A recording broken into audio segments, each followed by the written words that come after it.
Hello and welcome to Dragnet Live from OTRGold.com. I'm your host, Austin Bach, and if this is your first stream, we're here every Monday, Wednesday, and Friday at 9 a.m. Pacific, listening to Dragnet until we've listened to all 310 episodes currently available. One second.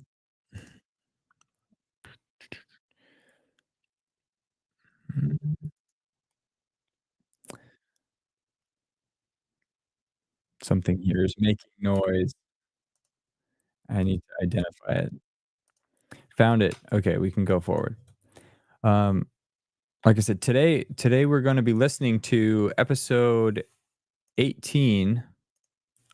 The title is Tom Laval, Truck Hijacker. This episode originally aired on October 1st, 1949. I believe that's a Saturday. And since the last episode of Dragnet was aired, uh, there was a groundbreaking ceremony for the Hollywood sign in Los Angeles. They were replacing the Hollywood land sign and replacing it with just Hollywood. The American Baseball Hall of Fame third baseman was born in Dayton, Ohio. I didn't write down his name. I need to go look it up, but I just wrote down everything else about him, but didn't put his name. So stay tuned for that. You'll see it in the comment down below. The series My Friend Irma premiered. It's the first of 16 films starring Dean Martin and Jerry Lewis. And then the same day this episode aired on radio, television host and comedian Johnny Carson got married to Joan Morrill Walcott.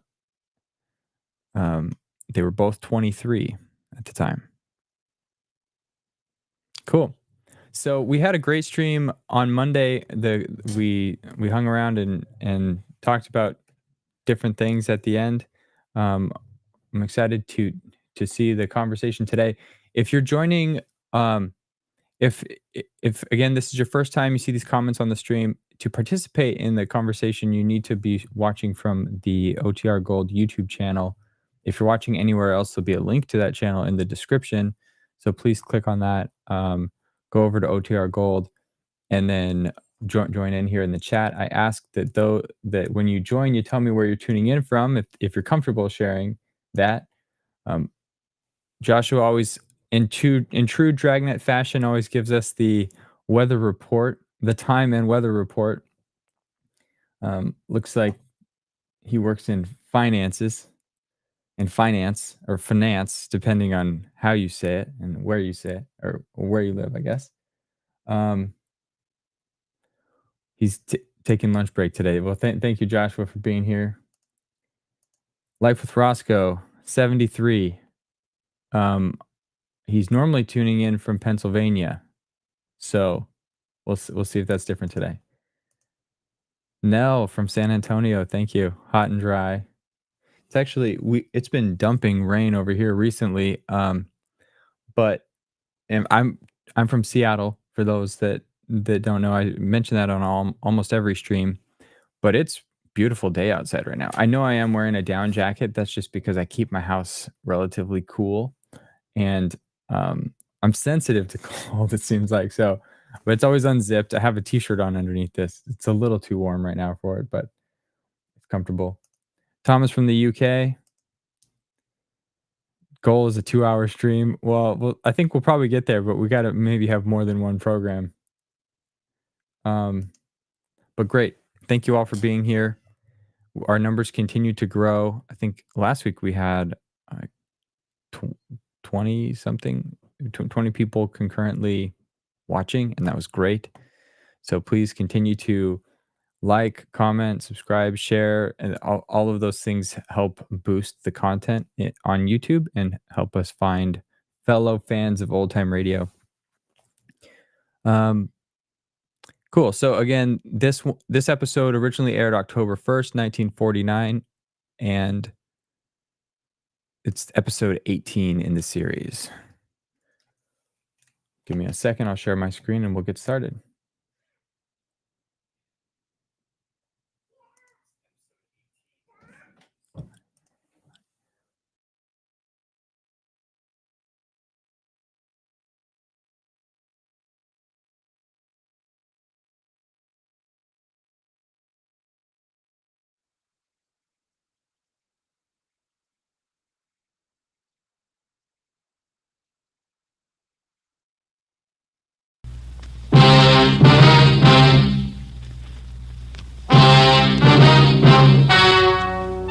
Ladies and gentlemen, the story you are about to hear is true.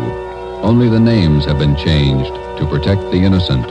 NBC brings you Dragnet.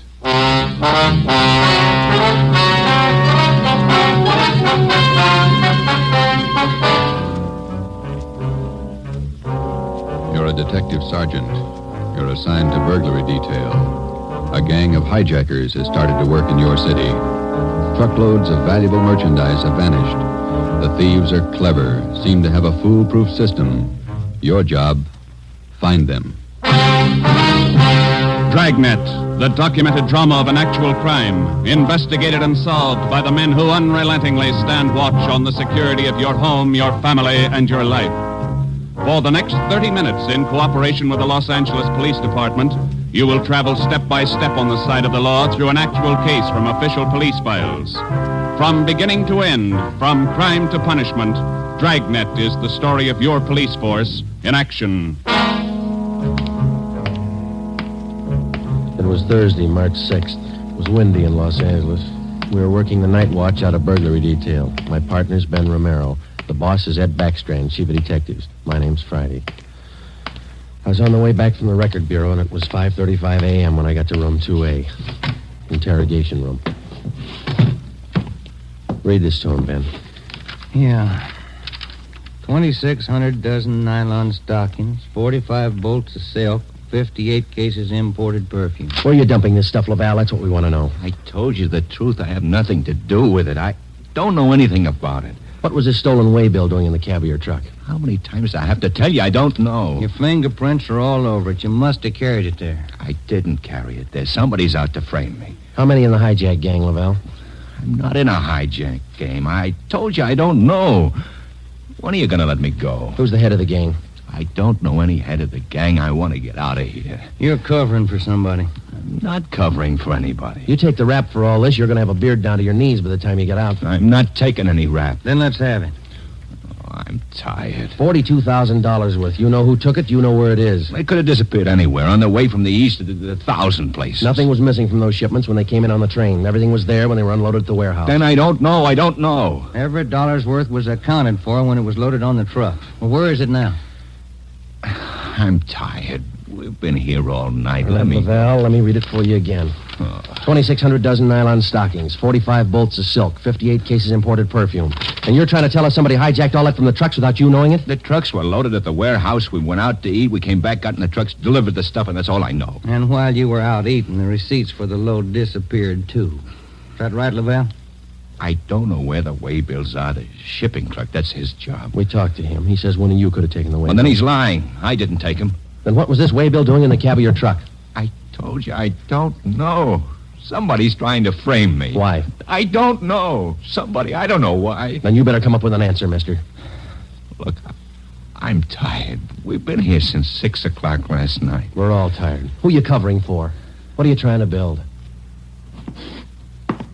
Any of that coffee left, Ben? It's cold. That's all right. You want some, Laval? No.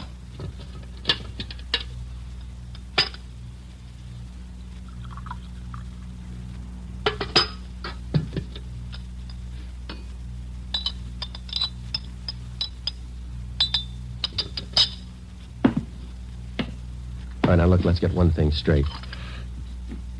We've been here all night. We can be here all day, tomorrow, the day after that, and the day after that. Yeah. We got enough to make you on this. You know that, and we're going to stay with you to tell us the truth, everything. I've told you all I'm going to tell you. If we stay here for 6 months, you got it all. This your home phone, Hillside 8321. That's right, 8321. What time's your wife get up, Laval? What do you mean? Ben, get an outside line. Yeah. You're not going to call my home. It's Hillside 8321, Ben. Outside, please. Don't do that. Don't. Not my wife. Please. All right.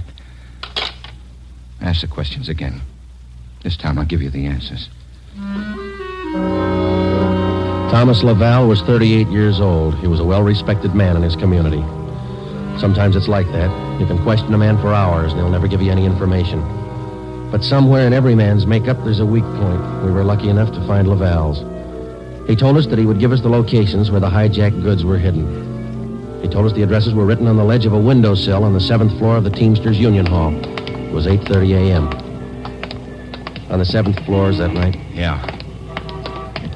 Do me a favor. Don't make it too big.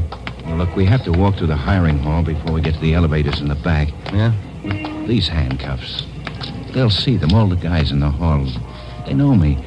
Can't you take them off my wrists till we get in the elevator? Sorry, Laval. Well, I won't try anything, but don't make me walk in front of them with these on. Sorry. Just till we get in the elevator. Can't you do that? I don't want the guys to see me. Well, here's my overcoat, Laval. I'll drape it over your hands here, and they won't see the cuffs. There you are. Come on.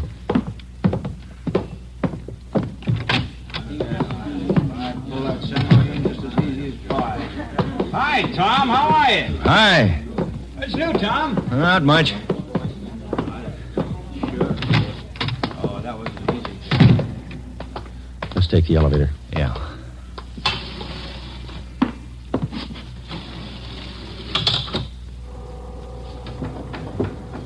Cigarette? No, thanks. Joe? Yeah, okay. Thanks.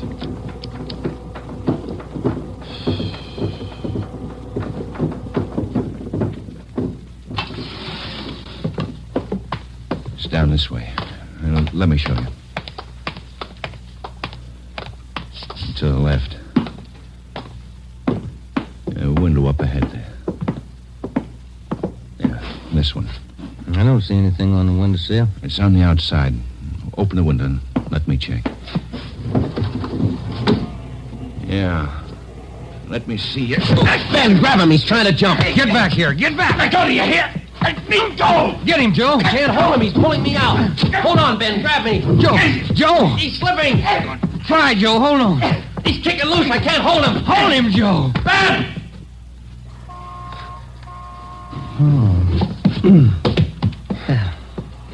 I couldn't hold him. You almost went with him. Let's get downstairs. What happened? Call an ambulance. There's been an accident. Thomas Laval was 38 years old. He was a well-respected man in his community. He died with the same reputation. We had a prisoner who'd met his death while in our custody. In cases like this, we had to have witnesses. By the time we got to the street, the usual accident crowd had gathered. Anybody here see the accident? What you want? Witnesses? Yeah. Did you see it? Yeah, we saw it. Let's get their names, Ben. My name's Pete Garfield. This is Jack Morris. We'll be your witnesses. You'll probably be subpoenaed for the inquest tomorrow morning. Sure, we'll be there. We saw you push the guy out the window. We saw you kill him. The next morning at 10 a.m. in the basement of the Hall of Justice, Harold J. Lane, Deputy Coroner, City and County of Los Angeles, read the report of the findings of the autopsy on the body of the deceased Thomas Laval. As is customary at a coroner's inquest, the identification witness was called to testify first. Elizabeth Laval, please. Raise your right hand. Do you solemnly swear that the testimony you're about to give to be the truth, the whole truth, and nothing but the truth, so help you God? Yes. Be seated. State your name. Elizabeth Laval, What is your address? 1216 East Camarillo Drive. What is your occupation? I'm a housewife. What is your relation to the deceased? His wife. Have you viewed the body of the deceased in this office? Yes. Who was the deceased? Husband. Thomas Laval. Is there anything further you wish to add? Thank you. Step down, please. Joseph Friday. Raise your right hand. Do you solemnly swear that the testimony you're about to give to be the truth, the whole truth, and nothing but the truth, so help you God? I do. Be seated. State your name. Joe Friday, What is your address? 4656 Collis Avenue. What is your occupation? I'm a police officer in and for the City of Los Angeles. Are you the investigating and arresting officer on this case? I am. Will you state briefly the facts relating to the death of the deceased? On the morning following the arrest by us of the deceased on suspicion of grand theft merchandise, He expressed a desire to assist us in the apprehension of suspects involved in these thefts and the recovery of property taken in them. Did he assist you? Well, he informed us that if we took him to the Teamsters Union Hall, that he'd be able to obtain addresses of the locations where the stolen property was cached. You then took him there.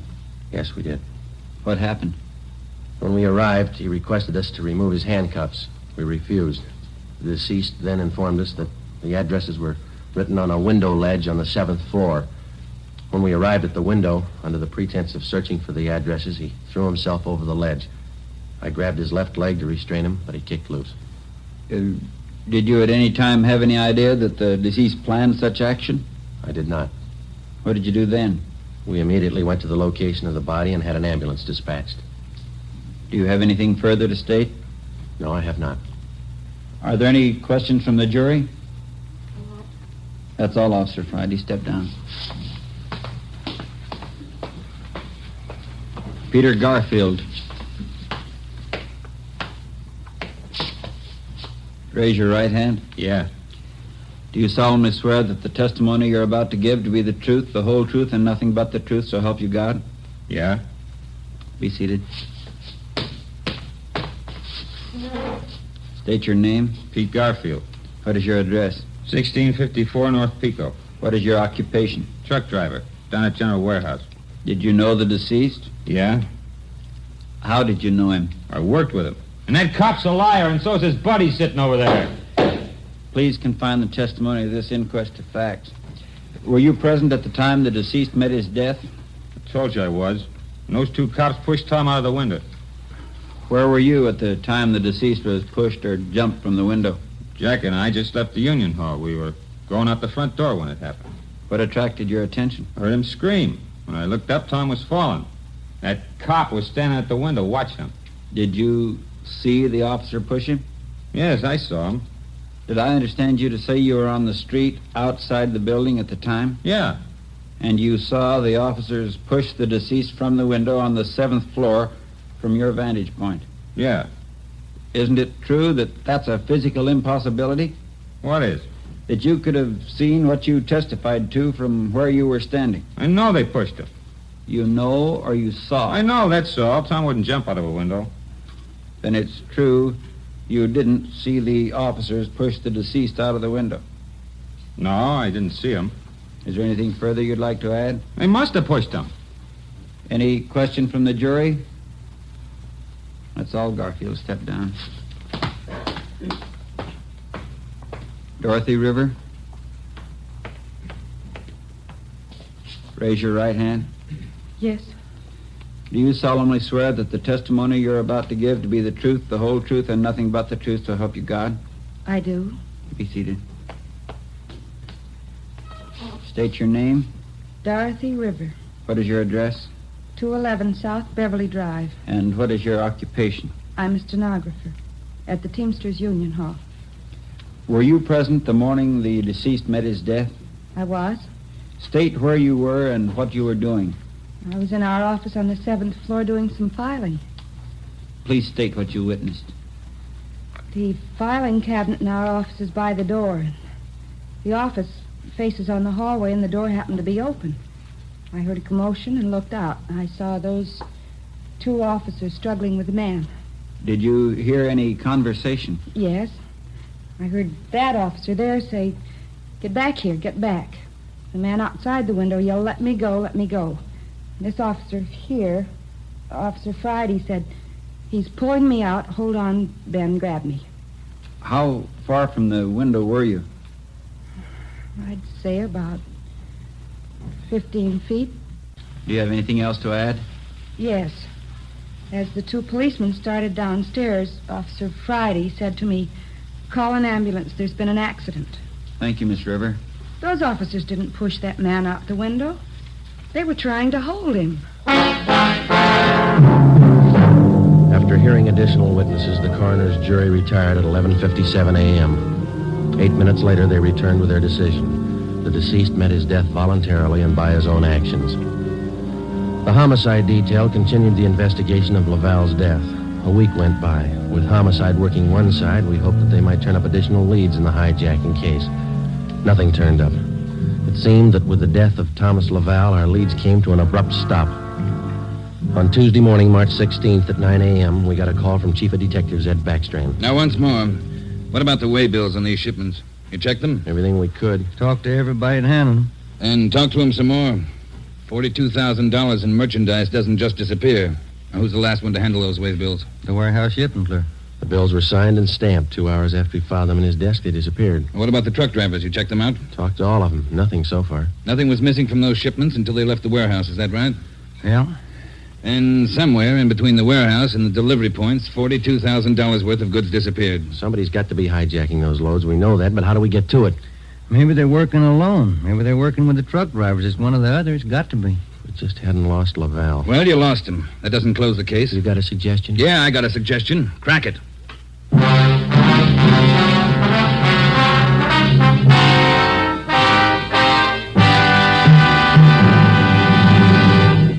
You are listening to Dragnet, authentic stories from official police files. And now, an important announcement. Ladies and gentlemen, we are pleased to announce that starting next Thursday, October 6th, Dragnet will be brought to you by Fatima Cigarettes. We'd like to take this opportunity to thank you, the listener, for your excellent response to our efforts in bringing you these weekly authentic presentations of actual cases from official files. Your letters are the only indications we have that Dragnet is a source of your listening pleasure. We'd like to hear from all of you. Starting next Thursday, October 6th, over most of these same NBC stations, Dragnet will be heard weekly at 10:30 p.m. Eastern Standard Time, immediately following the Supper Club. Check your newspaper for local release time.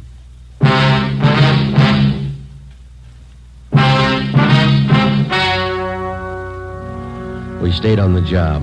Another week went by. No leads. We spent so much time at the general warehouse where the merchandise disappeared that we almost got to be a part of the crew. We got to know everybody. We made frequent visits to the Teamsters Union Hall, but got us nothing. On Wednesday, March 26th, we reported in for work at 8 a.m. Friday, Romero. Yeah, Skipper? You fooled around just long enough. They hijacked another load last night. $38,000. What outfit? Same, general warehouse.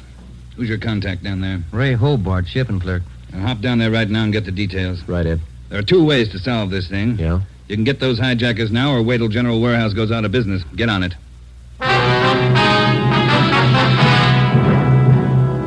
Hobart, who was the shipping clerk on duty last night? I was, working for Siggy, Siegelmeister. He's out with a cold. And you saw the stuff was loaded on the trucks and you checked the waybill. As usual. Everything as usual. Checked the trucks out at 2 a.m., went back to the office, filed the waybills. You work a pretty heavy schedule, Hobart. You started at 2 a.m. and you're still on duty? It took the last 4 hours of Siggy's shift, at 2 a.m. to 6 a.m. He had a cold. I was back here at 10 this morning to start my own shift. When did you find out the waybills were missing on that shipment last night? Just before I went off. Maybe 5:30, 5:45. Well, how about the truck drivers who handled that load, Hobart? You got them? Let's see. I got it right here. Okay. Here you go, Sergeant. Jack Morris and Pete Garfield. Jack Morris and Pete Garfield were brought in for questioning. We double-checked with Homicide and found that their reports on Morris and Garfield tallied with ours. No previous records. Both men had been tailed for a reasonable length of time since their testimony at the Laval inquest. Their actions failed to implicate them. 4 days after the second hijacking, we got a tip from one of our informants down in the warehouse district. He told us that a man in a gray suit had been hanging around the coffee shop next to the Teamsters Union Hall. He was peddling nylon stockings, cheap. There had been other reports like this, which we had followed up, but none of them had paid off. Usually such leads didn't pay off, but we couldn't be sure. They had to be checked. At a few minutes before 5 that afternoon, we found the nylon salesman in the gray suit in the back booth of the coffee shop adjoining the Union Hall. Look, Maggie. Take a look. It's fine. You can't do better. 51-gauge nylon. Look good, huh? Sure do, don't they, Joe? Yeah, they do. We've been looking for you, Mac. Some of the guys in the Union Hall said that you'd be around. Sure, I saw lots of these around the hall. Truck drivers, just like you, buying them like crazy. Good deal. Sure looks like it, man. How many pair can we have? Many as you want. 4 bits a pair, you name it. You got a couple of dozen for us? Couple of dozen? No, not on me, but I can get them. Many as you want. Well, we're kind of in a hurry. Can you get them for us fast? Couple of dozen. Better make it 3 dozen, huh, Joe? Yeah, if you want. 3 dozen. Can you get them now? Couple of hours I can get them. Same quality. Want to meet me here? Oh, I don't know. We wanted them for tonight. My wife's birthday, you know. Well, maybe an hour and a half. How's that? 3 dozen, meet you here. Oh, look, Mac, maybe we're both heading the same direction. Can't we go with you and pick up the nylon? Save time for all of us. No, I don't think so. No. Can't you wait? Hour and a half? How's that? Never find a better buy? I'm sorry, Mac. I wish we had the time. Well, where do you have to go to pick up these nylons? Oh, way out. Sunset Boulevard near Fairfax. Can't you wait? I'll make it fast. Can't we pay you and then go out and pick them up ourselves? Huh? No. Don't work that way. No. Can't you wait here? I'll make it fast. We ought to be home now, Joe. Yeah, I'm sorry, mister. We'll have to skip it. Yeah, maybe we can pick up something on the way home, Ben. Candy or something. Wife likes candy. Now, look, fellas, I don't want to see you lose out on this deal. I'll meet you halfway. How you mean? Look, together we'll go out to Sunset and Fairfax, huh? Near the place. You wait there at the hamburger stand, and in 5 minutes I'll bring you the stuff, okay? Oh, I don't know. We're late already, but... All right, it's a deal. I'll call the wife and tell her we're going to be a little later. 3 dozen, is that right? 3 dozen of the best. You can't do better. All right, I'll be back in just a minute.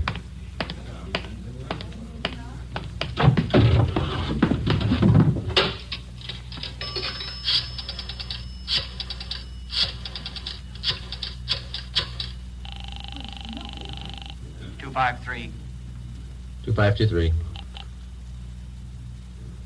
Chief of Detectives Office, Chandler. Mike, Joe Friday, Backstrand there? Out right now, Joe. Well, then do me a favor, Chandler. Make it fast. Get a couple of men out to Sunset and Fairfax as fast as you can. Tell them to watch for Ben and me. You got that? Yeah, what else? We'll drive up in our car with another man. Ben and I will get out of the car and go in the hamburger stand. The other man will walk off. Whoever you get, tell him to follow that man. You got it? Right. All right. Just tail him. See where he goes, see what he does. Okay, Joe, right away. All set, Joe? She got dinner ready? Yeah, just about. We better hustle. Sure. Best deal in the world. Let's go. At 5 minutes to 6, we pulled up at the corner of Sunset Boulevard and Fairfax. It was almost dark. Ben and I got out of the car and started over for the hamburger stand on the corner. We caught a glimpse of Barcy and Kaplan in one of our detective cars parked in a gas station on the opposite corner. They had their eyes on our man. When the traffic signals changed, the man crossed the street and headed down Fairfax. Barcy and Kaplan waited a minute, and then they took off after him. He turned at the next corner and disappeared from sight. Ben and I ordered a cup of coffee, and we sat down to wait. At 6:30, we were still waiting. At 5 minutes to 7, I went across the street to the drugstore and called the office. Barcy and Kaplan hadn't been heard from. Their car, 105K, was not acknowledging calls. I had my call switched from communications to Backstrand's office. Well, they lost him Friday. I don't know how they lost him, but they lost him. Well, who's out there now? Sullivan and Whitney took a detail out there. They're combing the neighborhood right now. Well, how did it happen? A man just doesn't disappear into thin air. That's what I keep telling you about that stuff that's been hijacked. The search for the nylon salesman went on all that night and most of the next day. From his description, we ran a make on him. No previous record. He had disappeared completely. We were right back where we'd started from. The only thing we could do was to start backtracking, re-questioning the people at General Warehouse, the truck drivers, the shipping clerks. We kept a close check on Garfield and Morris, and we went back to the only possible lead still remaining, Mrs. Laval. She could tell us nothing more than we already knew. When we left her, we started on the neighbors for the second time around. For the rest of the day, we canvassed the immediate neighborhood. We got as many opinions of the Lavals as they had neighbors. At 3:30 that afternoon, we visited with Miss Gertrude Langster, a 50-year-old maiden lady who lived almost directly across the street from the Laval house. She'd been out of town the first time we covered the neighborhood. The old saying goes, Sergeant, there's no fool like an old fool. Oh, say, if I told you the chances I had when I was a girl. Yeah, but we just... not truck drivers like that. Laval man, God rest his soul. But fine, wealthy men, bankers, lawyers.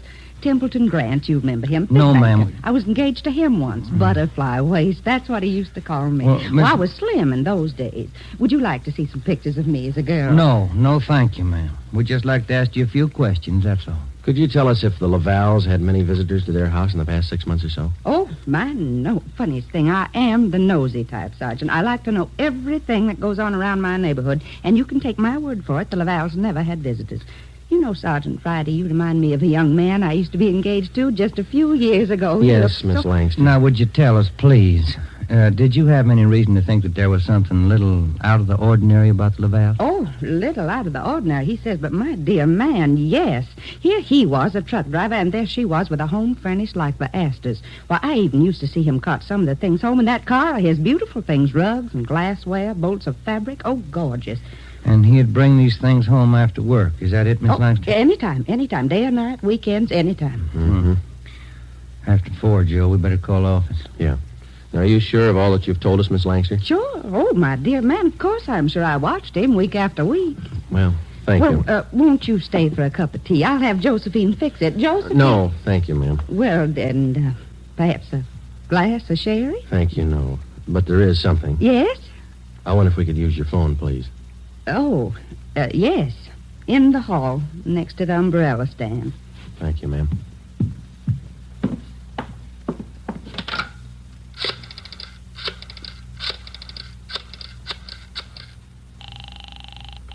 City Hall. 2523. 2523. Thanks, Trent. Friday, Ed. Nothing much here. Well, there's something here. Barcy and Kaplan just called. Pete Garfield left his house half an hour ago. Then he picked up Morris. What's so unusual about that? Nothing, except the guy driving the car is the little man in the gray suit, the nylon salesman. Barcy and Kaplan are tailing him. Where are they now? Headed north out Riverside Drive. There's nothing out there but a golf course and a lot of riding stables. I don't care what they do for recreation. Go get them.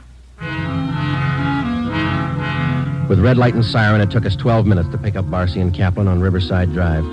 At 4:23 p.m., we pulled up in front of the Blue Pony riding stables. Barcy and Kaplan's car was overturned just beyond the driveway leading up to the riding academy. Kaplan's hurt. I called an ambulance. They rammed us. What kind of a car are they in? They switched. They're driving a 12-ton Bulldog semi. Which way they head? Going north. Got a 3-minute lead on you. Pneumatic commercial. Adam 653. Let's go, Ben.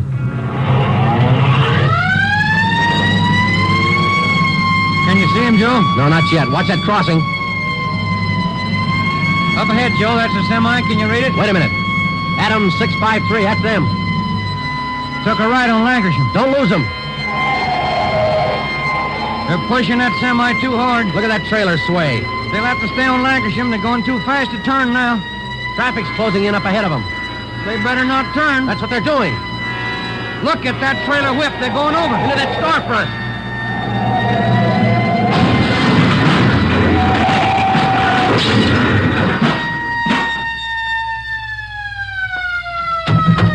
Come on, Ben. You all right? Wait a minute. Let me see. Yeah, they're banged up, but they're alive. Well, there they are, Joe. Yeah. Garfield, Morris, little man in a gray suit. It's funny, isn't it? What's that? Garfield's going to swear we pushed that truck through that window.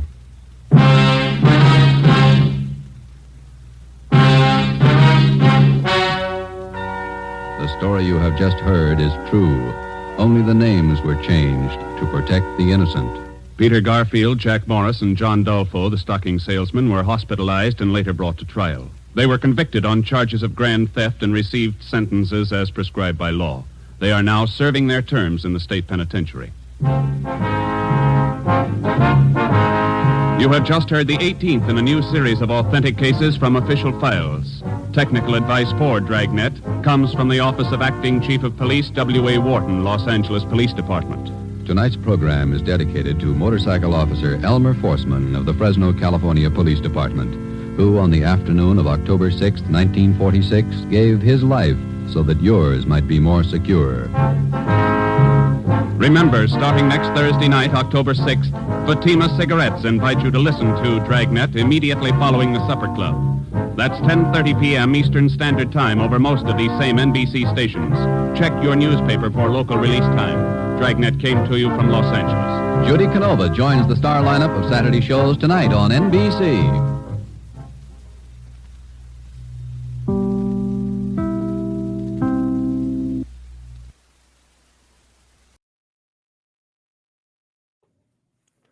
All right. So what everyone think of that episode? I'll give you a few minutes to get your final thoughts in there. I also forgot to mention at the beginning, we still have our giveaway. I announced the winner of the 500 I almost said $500. The 500 subscriber giveaway. It's not $500. It's a free one of these two Bluetooth radios. Cindy B, you are the winner of one of these two. You get your choice, but I need to hear from you by. I originally said the end of the week, so I'm gonna respect that. If I don't hear from you by Monday, we're gonna do another. I'm just gonna pick someone from the comments. So whoever tunes in there will say, um, I'll say like a word to put in the comments, and then um, by the next stream, so by Wednesday, anybody who's left that comment on there will be entered to win. If they're subscribed and they've left a comment, then I'll pick one of those at random so that we can get this out to somebody. But anyway, whichever one Cindy picks, whether it's this cream or this mint green color, the other one will be given away when we hit 1,000 subscribers. So we're at like 660 right now. Hope to hit that soon. We've been growing at a what I consider a great pace, and I'm grateful for that. Grateful for the support of everyone here, for sharing and commenting, and just being involved. It's been fun to be a part of. But yeah, we got these two things to give away. So Cindy, please reach out and contact me. I need your mailing address. You can email me at contact@otrgold.com. And then everyone else, we got this other one coming. And then I'm thinking, like, there'll probably be similar giveaways at different milestones moving forward. I actually found another radio that I think is really cool, another like Bluetooth radio that I want to give away, but I will reveal that after we have these two, after I have winners of these two items. So I'll do that. Let's check the comments here. A poll. Yeah, I'm kicking around ideas to like where to build community. I know Thomas has asked for Discord. I hear people use that a lot. I've used it for other groups. There's also Facebook groups. There's like Patreon type things or that are kind of platform specific, but I'm trying to find something that I'm thinking through different options because I do want to have a place to share stuff like this. Like Josh was asking for, he's saying we should rank the Friday's final comments in each episode because he normally has something like punchy right at the end. And it would be fun to collect those and start building lists of our favorite moments in episodes or favorite phrases and things like that. And where's the best place to congregate as fans of old time radio and as fans of this channel. Oh, I saw we just got someone just subscribed to the channel right now. That's pretty sweet. This morning I was looking at a website that lets me put a few more things up here on screen. Like one of them is a live subscriber counter, which would be cool to see. And then there's a few other things I was looking to add to the 24-hour streams, the 24/7 streams. If you are joining these and haven't seen those other ones, please go check them out. I have 6 of them up currently, and they play one particular series 24/7 in a loop. We've already listened to every Gunsmoke episode currently available, and it's started over again. I think it's back in the hundreds. But I have Suspense, Gunsmoke, Dragnet, CBS Radio Mystery Theater, yours truly, Johnny Dollar. And I'll likely create more. I just need to work out the issues with them before I expand further. Joshua has asked if anyone's ever listened to Jungle Gym. I've not listened to any episodes yet. One of the podcasts that I have available is Jungle Gym, but I've not listened to it yet. I kind of stick with my favorites, but that is available. If you've listened to it, Joshua, what are your thoughts on it? Please share. Let's see here. So we got some trivia here on Virginia Gregg. Life with Roscoe says she went by another name. That name was Virginia Delval. I don't know if I'm pronouncing that right. says she went by that name when she was on Richard Diamond. Okay, so maybe I'll have to go listen to some more Richard Diamond and then hear how the announcer is saying the name. Regarding Jungle Gym, Joshua says he has heard it and he likes it. It's very fun Indiana Jones style adventuring. Well, that sounds a lot more interesting than Jungle Gym. So now that I know it's Indiana Jones style, I'll probably go download it and check it out. Someone had requested that one a while back, so I put it up for him. Great. I just got an email from a listener. That's exciting. I'll go check that out. I just saw it pop up over here. Thank you for reaching out. One of my favorite OTR arcs, though, is City of the Dead from Adventures by Morse. Okay, so this is actually this brings up something. People have asked for other series, and in the near future, what I actually want to start are listener choice streams. So we'll keep doing Dragnet because I love this series. This is a fun group. But then I do want to add, I don't know how often, but I want to have a listener's choice thing. So people could submit something like this one. Let's listen to City of the Dead from Adventures by Morse. And we'll have whoever selected the episode can write like a brief introduction, what episode they like and why they like it. I'll read that at the beginning. And then we all listen to it together and we discover it at the same time. So if that sounds like something you'd be interested in, please let me know. Looks like you're converting a few of us, Joshua, to go check that out over to that series. Great. Okay. Well, again, thank you all for being here. I think this is where we'll end it today. I appreciate the chat. Appreciate the comments.